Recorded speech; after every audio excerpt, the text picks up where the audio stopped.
अस्सलाम अलैकुम। आप देख रहे हैं नंबरदार टीवी। अल पाकिस्तान नंबरदार एसोसिएशन के मरकजी जनरल सेक्रेटरी और कायम मुकाम सदर ने कहा है कि जब इस्लामाबाद में एक हाई ऑफिशियल मीटिंग में सब तय हो चुका है जिसमें ये दोनों साहिबान भी मौजूद थे, फिर ये इश्तिहार कैसे छप गया।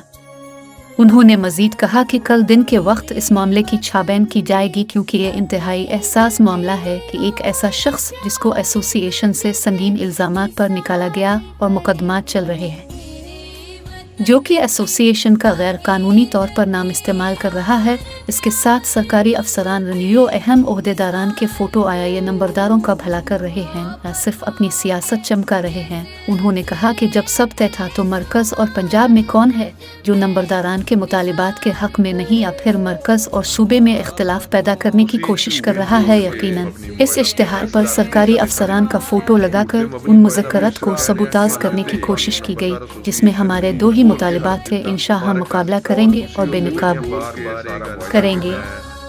अल पाकिस्तान नंबरदार एसोसिएशन की रजिस्ट्रेशन नंबर 7,09,196 रजिस्ट्रेशन के अलावा कॉपीराइट और ट्रेडमार्क सब मौजूद हैं, जबकि वेबसाइट भी और एसोसिएशन का आइन वेब पर मौजूद है और हमारे तमाम मेंबरान आइन व कानून के पाबंद हैं। कोई गैर आइनी, गैर कानूनी या गैर फितरी अमल करने वाला अल पाकिस्तान नंबरदार एसोसिएशन का हिस्सा नहीं हो सकता। नंबरदार टीवी देखने का शुक्रिया। नंबरदार जिंदाबाद, पाकिस्तान पाइंदाबाद। अल्लाह हाफिज।